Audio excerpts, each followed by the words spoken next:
Hello everyone and welcome back to our new video. So you want your Gumroad sales automatically synced with your accountant.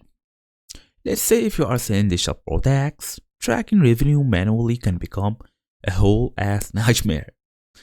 So in today's small tutorial, we're gonna go through how to connect Gumroad with QuickBooks to automate your bookkeeping.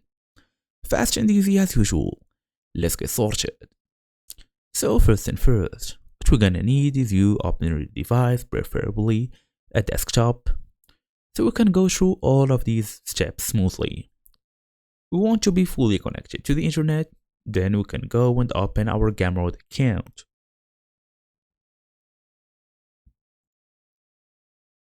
So as you see, I'm just gonna go and look for Gumroad, gumroad.com, then come here and log in so you can access this dashboard. As for now, we need an automation tool like Zapier or Make. So let's say we want to try it on Zapier. Let's give it a try. Search for connections. I'm gonna go with Gumroad. Okay, here we go, Gumroad. Then we're gonna pair it with, okay, so we have Gumroad as the trigger. We're gonna go and look for QuickBooks Online. So just hit on QuickBooks. Now you have to choose your trigger. So let's say it's a new sale. Then automatically do attach file or note, create bill, item based, account based. It depends on you.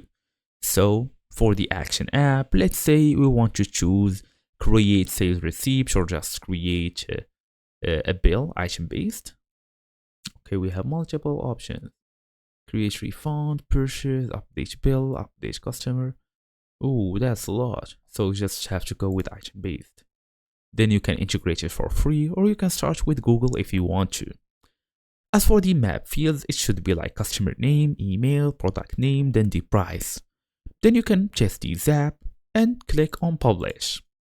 Make sure you basically just copy your I'm talking about your API key into the platform, and that's it. Thank you all for watching. I'll see you all in the next video.